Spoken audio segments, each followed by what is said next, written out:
I want to start off this morning by showing you a picture of a flower market, and it's going to be this beautiful, bright colored picture, but also a lot of destruction around.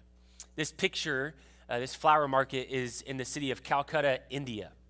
If you know anything about India, you would know that Calcutta is one of the most rejected and poorest places in all of the world. Many of the people living in these slums, these shanties built on top of each other, they say that I believe it's 60% of the people that live in slums are multi-generational of living in these slums. Once you get stuck in this cycle, it's very hard to get out of that cycle. India has one of the largest countries with one of the largest populations in our world. They have a population of 1.3 billion people. 1.3 billion. To put that in perspective, America has a little over 329 million people. So 329 million people in America, 1.3 billion people in India. But they also say that India, despite all of this, has one of the fastest growing economies in the world.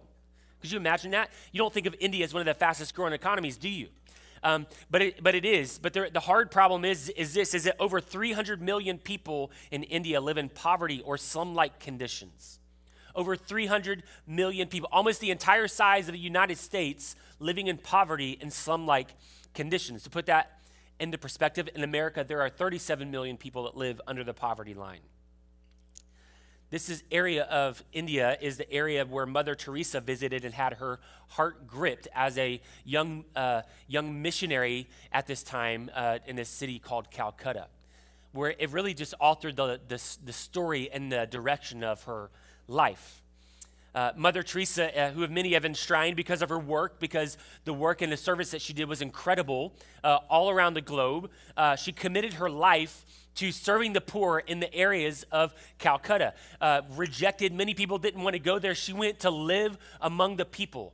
And if you know anything about these poor countries, when they're stuck in slums like this, they don't have running water, no place to use the restroom, disease and sickness runs rampant through these nations and these shanty towns.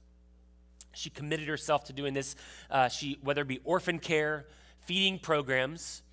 Her mission organization even bought a house that they called the Dying House, so that people that are dying in the street could be brought into this home and cared for and to be able to just die in dignity. Just think about the situation that was taking place and is still taking place in Calcutta today.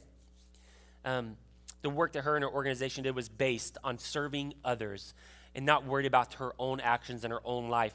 Mother Teresa said this: love cannot remain by itself. It has no meaning. Love has to be put into action, and that action is service. How many's ever heard that before? Your actions speak louder than your words, right? We say it and we believe it, and you can say, hey, I care for that person, but if you never actually do anything to care for that person, they're going to stop believing what you say, right? That's the reality of life. Our words matter. What we say and how we say it matter, but our actions matter, I would say, even more than our words. Our actions and how we serve and how we treat those around us matter more than our words, because the hard truth for us is that we as Christ followers, and probably more typically an American Christian, we can be really good with words. We know the lingo, right? We can say the right theological terms and drop them into a conversation so that people, they've got it going on. They know what they're talking about, and they've got their life together. We can nod our heads at the right time in the sermon. Maybe if we're even brave, we might say a little amen, amen. It's just quiet enough to where people can hear it, but not too much, right? We might be able to do that in our culture. We're great with words, but if our actions don't line up with our words, then we have missed the mark. If our actions don't line up with what we are saying and what the sayings of Jesus are, then we lose our voice in our world and in our culture. And I would venture to say that is one of the big reasons why the church has lost its voice over a period of time and generations, is because our actions don't line up with our words many times. And so today, what we're going to do is we're going to zoom back in on the life of Jesus and see a story that changed the way that we should look at life and how we live our lives. And so we've been working, if you're new with us, we're in the middle of a series called Made for Mission. And we have been working our way through an acronym, which is called the BLESS acronym. We're going to put that up there together. Just to recap really quick of what we are talking about and where we are going as a church. The first one that we say is begin with prayer. That if we are to live on mission as followers of Jesus, that we should be praying daily for those in our lives that do not know Christ or Jesus. That we should be continually on our mind, that we are praying for them, that the Lord would open up their eyes and awaken them, that we would have opportunities to share God's love in the gospel with these people that are in our lives, that we should be the one praying for those people. So we begin with prayer first and foremost. And then as Josh talked about a few weeks ago, we listen with care. That as we are walking with these people in our lives that don't know Jesus, and that's the hope in the prayer, that all of us have people in our lives that we are walking with that don't know Jesus. That we have not insulated ourselves so well in our lives that we only know Christ followers and Christians. Because God has put us here for a purpose and a mission. And so we listen with them. We listen to their story. We listen to their hurts, their needs, their pain, the highs, the lows. And we can care for them in that way. And then last week we talked about how we as Christ followers have an opportunity to eat together, to break bread, to share with others that are not followers of Christ, that we can sit at a table with them and learn to share the gospel through service and how we treat them at our table. And then today we're going to talk about serving our friends and those in our life that don't know Christ. And then next week we'll talk about sharing our story as we close it out. Today we're talking about serving. And here's the goal that we have as a church, is that everyone at Collective to be living intentionally on mission as believers in Jesus. Now, we say that word, and Josh talked about this weeks ago, is how when we hear that word mission, what does that word mission mean? We hear it, right? It's like mission, mission, mission. It's talked about, it's in our statements, it's everywhere. We plaster it on our walls, we put it in all of our sermons as pastors. But what does that mission word actually mean? Meaning this, is that our highest priority as followers of Jesus is to build God's kingdom rather than our own.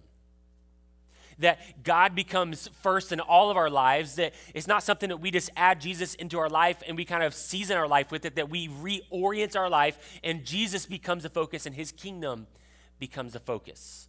And so when we talk about mission, it's that we are building God's kingdom, that God has invited us in on his journey, his mission, to see this world come to know Jesus. And the beautiful part of it is that Jesus has enlisted you and I to build his kingdom. You and I to build his kingdom. I think about our friend Modesto in Cuba. When we think of missions, partly because of how the church has been structured, and we kind of, put departments and we're going to do mission trips and short-term mission trips and all these things, is that part of the problem is that we see missions as going outside of our community. We see missions as, I'm going to go to Cuba, I'm going to go to Dominican, I'm going to go to El Salvador, I'm going to go somewhere where it's a third world country, while simultaneously we ignore the people around us that need Jesus. And when I think about Modesto in Cuba, he has committed his life to giving everything he has for his own people. That's what we would say mission is that we sacrifice everything. We lay everything down for the kingdom of God so that the people around us in our lives have an opportunity to know Jesus because of the work that God is doing through us. And so as we put that into action, what we have said is this, is that all of us should have 10 unsaved people that we are praying with, that we're listening to, that we're eating with, that we're serving, that we're sharing our story with. This BLESS acronym, we're going to walk our way through this acronym with these 10 unsaved people in our lives, putting in action, not just saying, hey, I want to be about mission, but I'm actually going to do mission. And so we're going to pay attention to what we're doing and making sure that we are living this out in front of the world, because many regarding mission sleepwalk through their life spiritually when it comes to mission. And so each week what we've asked you is this. If you haven't downloaded the church app, on the if you go to the App Store, whether, I don't even know what I'm sorry that I shame you, but if you have a Android, never mind. But if you go to the App Store, you can, some of y'all are like, oh, okay, I'm leaving now. But on the App Store, you search Collective Magnolia, and if you search that, you can download it in the app. On the main page, there's a tab that says Made for Mission. And each week is what we say is this, is that you should be reporting your names and your numbers, your stories, all the things that we're asking you to do. One, to keep you accountable. One, to keep you accountable, because we don't just want to be just a few good messages and we leave and we're like, okay, that's great. Thank you for the encouragement, and go back to our normal lives. We want this to be something that we do consistently in the Collective Magnolia app and then living in mission in our world. So let's dive into our passage this morning, John chapter 13. John chapter 13, and we're going to read verses 1 through 15 this morning. Now, before the feast of the Passover, when Jesus knew that his hour had come, meaning that he knew that he was about to be crucified, to depart out of this world to the Father, having loved his own who were in the world, he loved them to the end. Man, what a beautiful, beautiful line right there. He loved them to the end. During supper, when the devil had already put it into the heart of Judas Iscariot, Simon's son, to betray him, Jesus, knowing that the Father had given all things into his hands and that he had come from God and was going back to God, verse 4, he rose from supper and he laid aside his outer garments, and taking a towel, he tied it around his waist. Then he poured water into a basin and he began to wash the disciples' feet, to wipe them and to wipe them with a towel that was wrapped around him. He came to Simon Peter, who said, Lord, do you wash my feet? And Jesus answered him, what I am doing, you do not understand, but afterward you will understand. And Peter said to him, you shall never wash my feet. And Jesus answered him, if I do not wash you, you have no share with me. Simon Peter said to him, Lord, not my feet, but also my hands and my head. Jesus said to him, the one who has bathed does not need to wash except for his feet, but is completely clean, and you are clean. But look at the end of this, but not every one of you are clean. Talking about Judas. Verse 11, for he knew that who was to betray him, and that's why he said, not all of you are clean. And when he had washed their feet, and he put his outer garment, put back on his outer garments, and resumed his place, he said to them, do you understand what I have done to you? You call me teacher, Lord, and you are right, for so I am. If then your Lord and teacher have washed your feet, you also ought to wash one another's feet. For I have given you an example that you also should do, just as I have done to you. This passage is a beautiful passage on servanthood and what it looks like to have a life of serving others. And as we read through the scriptures and we think about servanthood and serving others, this is a bell. It's like a church bell that keeps ringing all throughout the Gospels. Service, servanthood, living a life of service. And as you read through not just the Gospels, but also look at the life of Jesus, we will see that serving becomes a bell that rings through and shines bright as we go through this story. We see Jesus as he's going and listening and ministering. We see that he listens and he meets the needs of people. See that he's not afraid to be interrupted, serving even in his most vulnerable moments. Others were on his mind. And when we read that in the context of our culture, it feels a little bit like a record scratch sound effect, doesn't it? Because we have been conditioned in our life to look out for our own interests, to trust nobody because we're working hard, we got to protect our own. And all of this self-preservation that we are accustomed to, Jesus turns it around at us and he says, no, you are not here to build your own life up. You are here to serve others. Now, here's the main idea this morning if you're taking notes. Jesus modeled serving for us so that we could show the love of Jesus by serving others. Jesus modeled serving for us so that we could show the love of Jesus by serving others. Let's look at back at the passage, but first, the first point, if you're taking notes, is this. Number one, Jesus set aside his crown for an apron. Jesus set aside his crown for an apron. Let's look back at verse 1 through 4. Now, before the feast of the Passover, when Jesus knew that his hour had come to depart out of this world to the Father, having loved his own who were in the world and he loved them to the end, during supper, when the devil had already put it into the heart of Judas Iscariot, Simon's son, to betray him, Jesus, knowing that the Father had given all things into his hands, and that he had come from God and was going back to God, he rose from supper, laid aside his outer garments, and taking a towel, he tied it around his waist.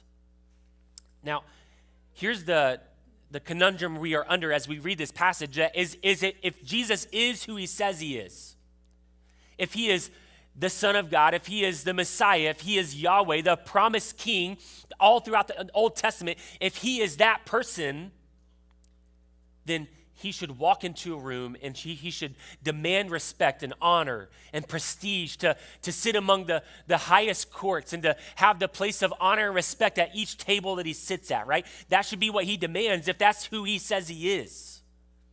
He's all powerful. He's full of majesty, God in the flesh. And if anyone had the right to walk into a room and demand respect and to demand honor, it would be him. But instead of doing that, demanding respect and honor, what does he do? He takes off his crown and he picked up a towel to serve.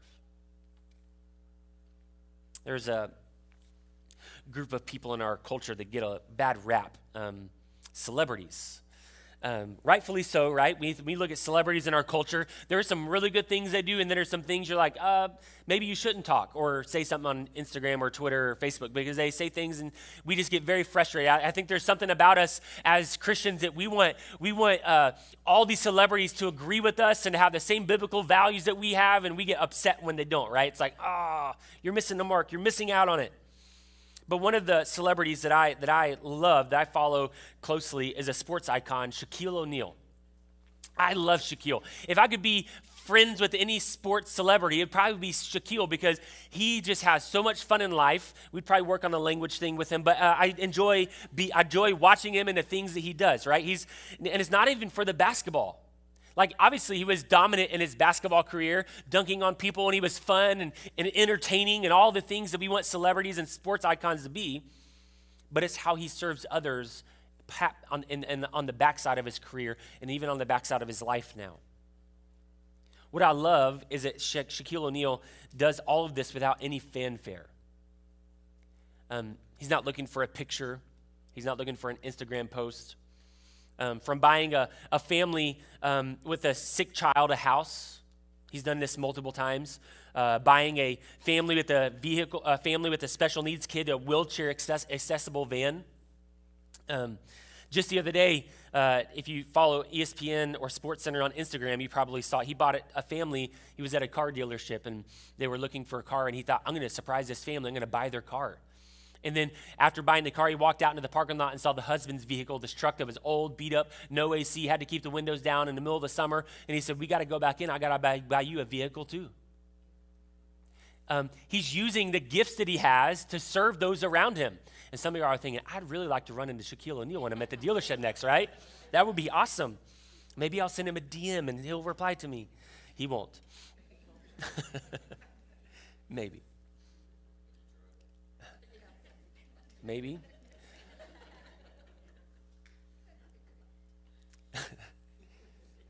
He takes what God has blessed him with and he uses it to serve random people around the country without fanfare, without the need for press, and just does it just out of love and care. I was watching a story the other day. He was in a jewelry store in the mall the last couple of years, and which seems surprising, right? A man that's worth $400 million just walking into a jewelry store at a mall. Like, he could go anywhere. He could have somebody go shop for him. But he was going there to get some earrings and saw this young man buying an engagement ring, and he just said, hey, I'd like to pay your ring off. It's like just little things like that. He was like, man, that's the kind of thing that he's doing. Now, for us, we look at that. You may not be able to buy someone a house. You may not be able to buy someone a car that they're in need of, but we all have a call, don't we? We all have a call that as a follower of Jesus, that we are called to serve people as Jesus would serve them. That is our call. Jesus picks up this towel and he lays down his prestige. And as I look at this and I see Jesus as he kneels down and he comes before, he humbles himself before his own disciples, this is another picture of how God continually, whether it be from Genesis to Revelation, God is continually making the move to come to us. We like to think that we're the ones that make the move, right? Because there's something about us like, yeah, well, I'm doing this and I'm striving for greatness in the kingdom of God. And we see it over and over and over that it's God the one that is making the move coming to us. And he lays himself before his disciples' feet and begins to wash them. How are we, here's a question for us to wrestle with this morning. How are we picking up the towel? How are we serving those that are in need in our lives? How are we serving the lost that are on our My 10 list? Maybe it's something as simple as, hey, I'll pull the trash can in for you every week that it's out. Maybe it's mowing their lawn or doing maintenance on their car. It's probably going to look different for all of us, isn't it? Some of you may be gifted, and some of you may think if I tried to help with their car, they would never ask me over to their house again.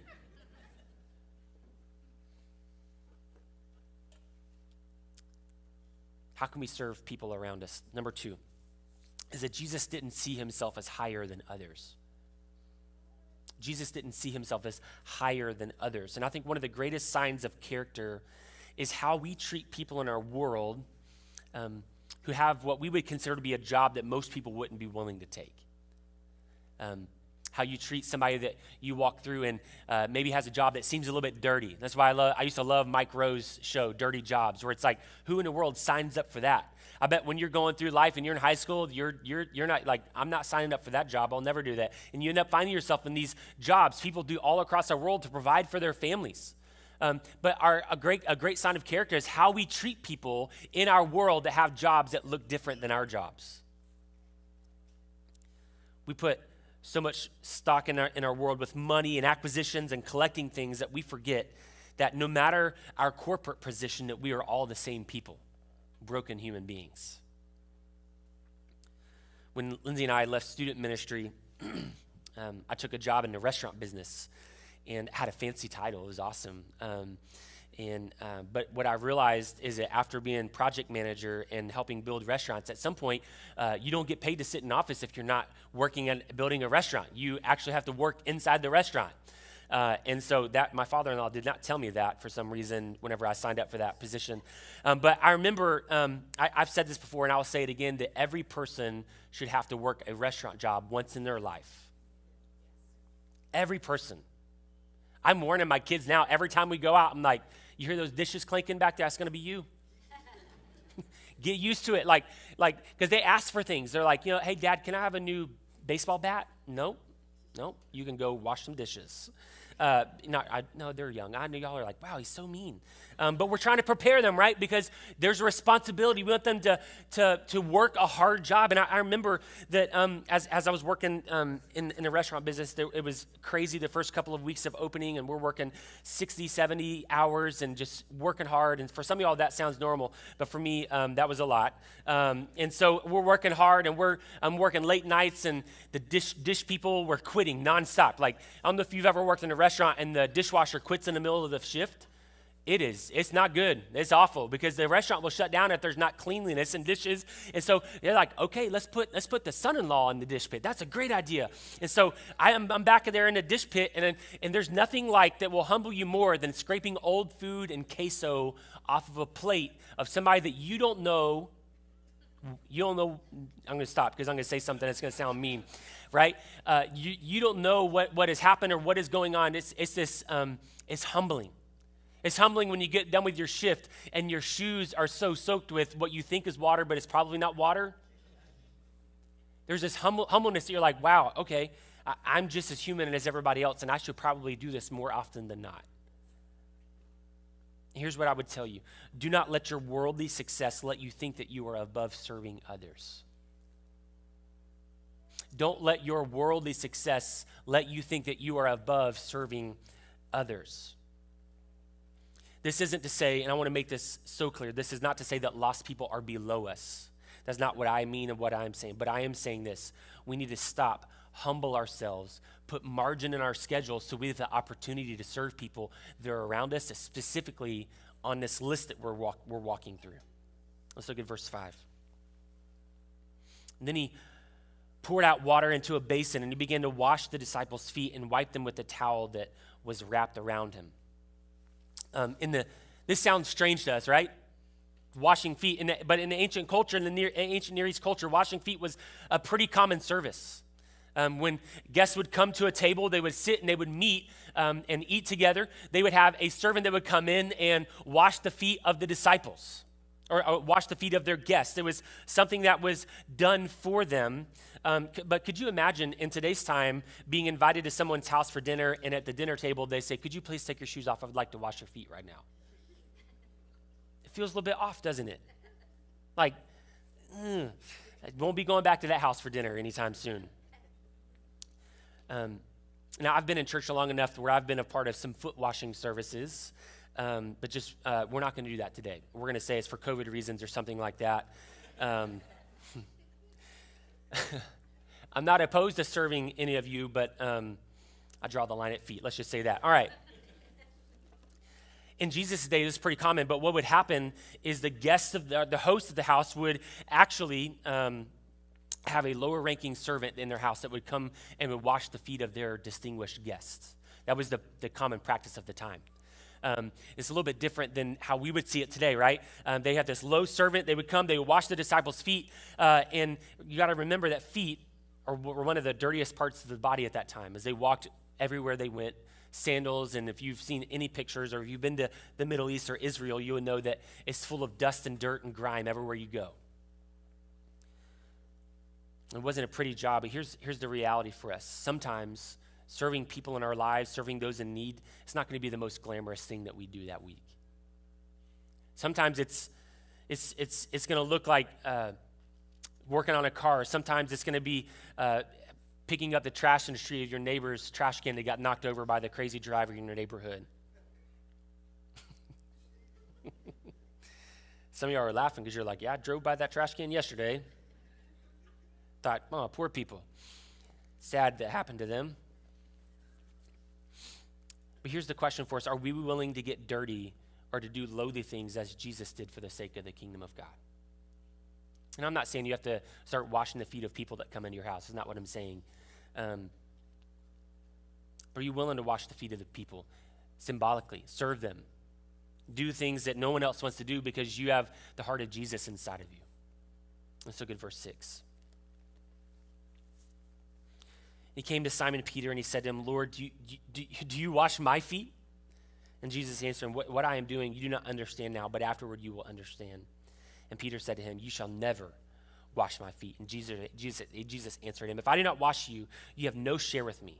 And Simon Peter said to him, Lord, if you do not wash only my feet, but also my hands and my head. I love Simon. I love Peter. He's kind of like, he's the one that acts first. He's always putting his foot into his mouth. Like a lot of us can relate to Peter. But Peter sees Jesus washing these feet of his disciples, this flip of the norm, and this question that he asks is more of a statement, almost like a sarcastic statement, like, wait a second, Jesus, you'll wash my feet? No. Expecting a no response is what he's basically expecting back. You won't wash my feet. I'm the one that's supposed to wash your feet. I'm your disciple. I'm supposed to serve you.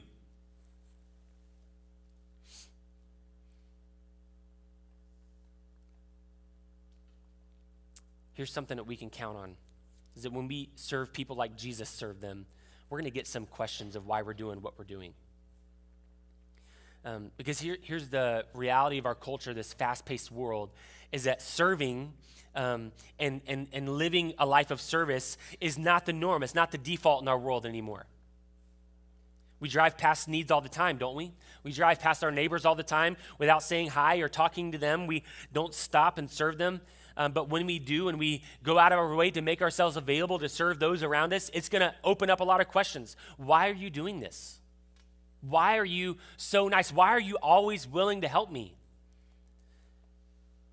And when you get those kinds of questions, it's almost like the t-ball coach that just puts the ball on the tee for you, right? You see where this is going? Is that when you start to serve and people start to notice you're serving, why are you serving? What are you serving me for? Like, you're so kind, you're so nice, you're always willing to help. It's an open door for you to start sharing what the Lord's doing in your life. Matthew chapter 20, verse 28. It says this, it'll be on the screens. Even as the Son of Man came not to be served, but to serve and to give his life as a ransom for many. The Son of Man came not to be served, but to serve. This is our example, right? This is what he has laid out before us, is that the Son of God came not to walk into rooms with honor and dignity and prestige and to say, I am the most important person in the room, and all the pretension that we have and we walk around with as we go into these rooms and meeting places and boardrooms, and we walk in, we kind of have this sense of like, I'm here. Jesus says, no, I want you to put that down. I want you to get rid of all that. And I want you to be there to serve.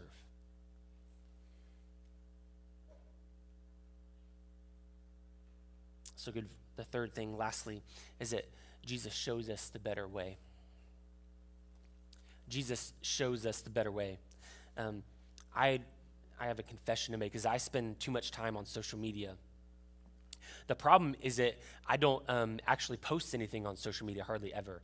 It's mainly just to watch videos. I've become an older man in my 30s because all I do is watch videos and share them with Josh all the time.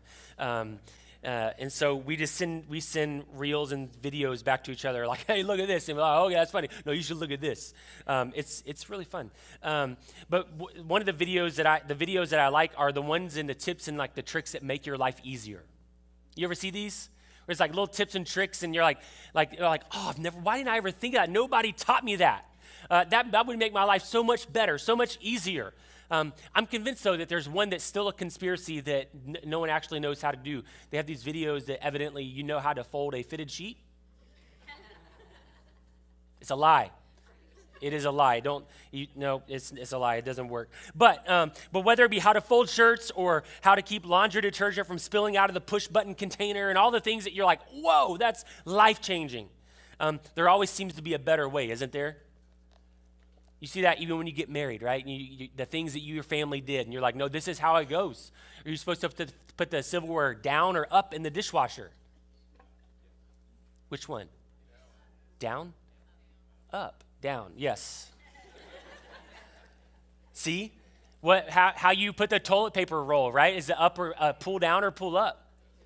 See? We're going to start some good marriage arguments on the way home today. It seems like there's always a better way, doesn't there? Like there's a better way to do something in your life. There's always a tip. There's always a trick. There's always an app that's going to tell you, if you just use this app, your life is going to be better and easier. That's the life that we live in. We strive, that's why the self-help section at bookstores is always so large. It's like, if I could just learn how to do this, then my life is just, it's going to be better. But what do we know about all those things? It may make it easier for a while, but for the most part, we are who we are at this point in our life. Like, you're going to do it for a week, and then you're like, nah, I'm not doing it. I'm going back to my old way. Jesus shows us a better way. Let's go to verse 10. Jesus said to them, the one who is bathed does not need to wash except for his feet, but he is completely clean. And you are clean, not every one of you, for he knew who was to betray him, and that's why he said, not all of you are clean. Don't you remember the Last Supper, last night before Jesus is about to be crucified, and who is still sitting at the table with Jesus? Judas. This is why Jesus shows us a better way. Jesus knew that Judas was going to betray him. He knew what was about to take place, yet he still knelt before him and he washed his feet and served them in the most humbling way. It's a slap in the face to our culture that would say that you serve people only that will reciprocate the serving that you do, right? It's almost like we keep tallies of favors that we do for people, like, hey, Tyler, you remember that thing that I helped you with? You mind coming over and, yeah, that'd be awesome. You free Friday? That's the kind of the mentality we live with. Like, we keep tally of, I serve this person, they'll return the favor at some point. But Jesus showed us a better way in that he washed the feet of his greatest enemy.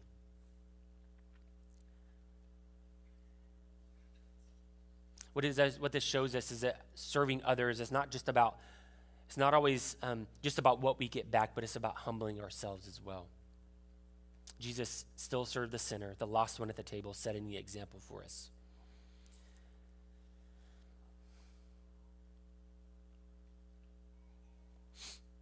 A few years ago, we were in El Salvador, and we were at a local school with a missionary. His name's Kenton Moody, great godly man, served there for years and years and years. We've known him for a long time.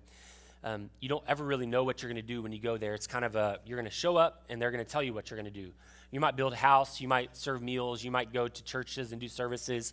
And so we go to this school that they have where they've taken in people that they've built this entire community to homes for these homeless people. And now these families live in them, and it's this incredible thing that they've done. But they also built the school so they have a place to be taught and learn and grow. We get there, and if you're like me and think about feet like me, this is a big stretch for me. Where they sat down, and he said, "Here's what we're going to do. There's a bunch of water basins everywhere, and he says we're gonna wash the kids' feet this morning. And after we wash their feet, we're going to give them a new pair of socks.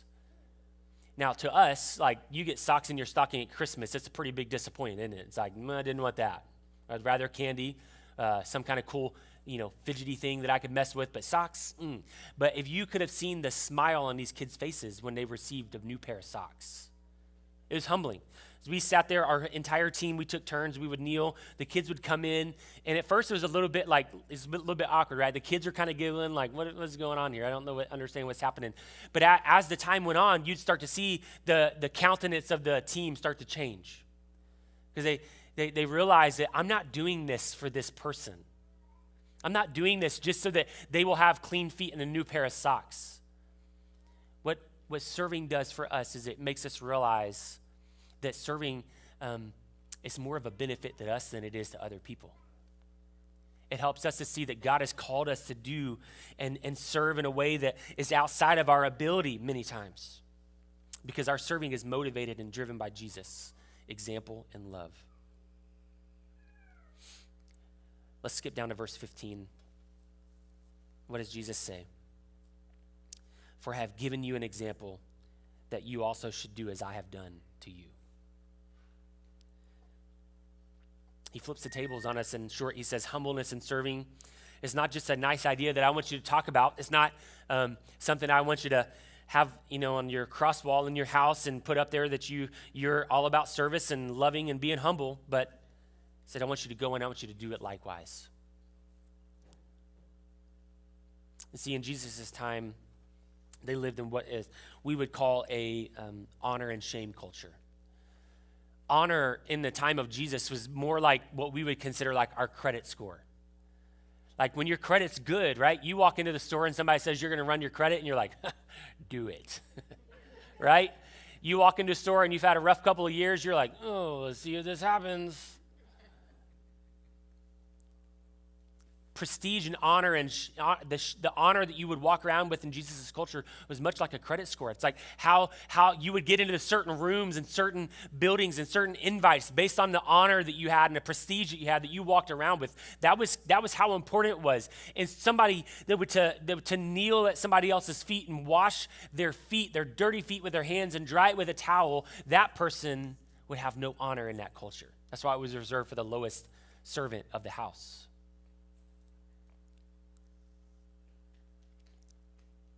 You should do as I have done to you. This example that Jesus gives us is not just about washing feet.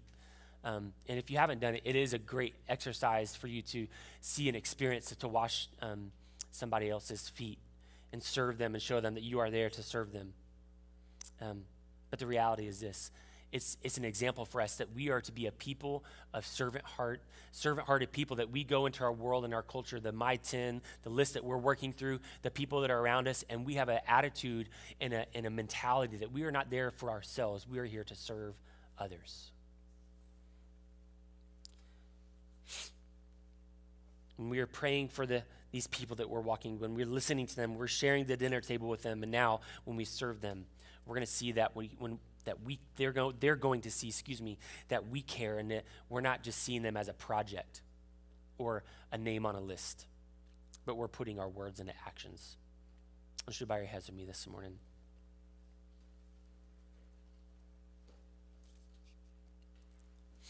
Jesus modeled serving for us so that we could show the love of Jesus by serving others. What I love about Jesus continually is that he doesn't ask us to do something that he's not already modeled for us. He is the one. He is the one that has shown us and modeled it for us and laid it out before us and said, this is how I want you to live as a follower of Jesus. Some of the last words that he says, I want you to go and do this as I have done to you. That you're going to meet the needs of those around you. You're going to do the things that nobody else wants to do, and you're going to be a light in a world that would say, I'm too busy to help. You would be the person that says, I'm available to help. So here's the question for us this morning. How are we being a humble servant for the Lord in regards to meeting the needs of these list of 10 people that we are serving? How are we doing that?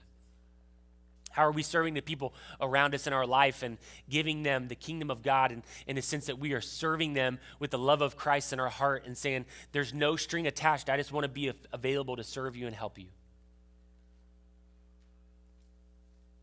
we as a people of Christ followers should be known and should be marked by servanthood. And so today, as we close out the service and your heads are bowed and you're kind of allowing the Holy Spirit to bring to memory things in your heart and your soul and your life, my prayer is this, is that the Lord would begin to open up opportunities for you. He would open up opportunities for you to be able to serve. And here's what I know to be true. When you say that prayer and you ask the Lord to open up those opportunities, here's the truth. It's going to come. Those opportunities are going to come. But here's the challenge for us, is that we have to be ready and willing to jump at the opportunity.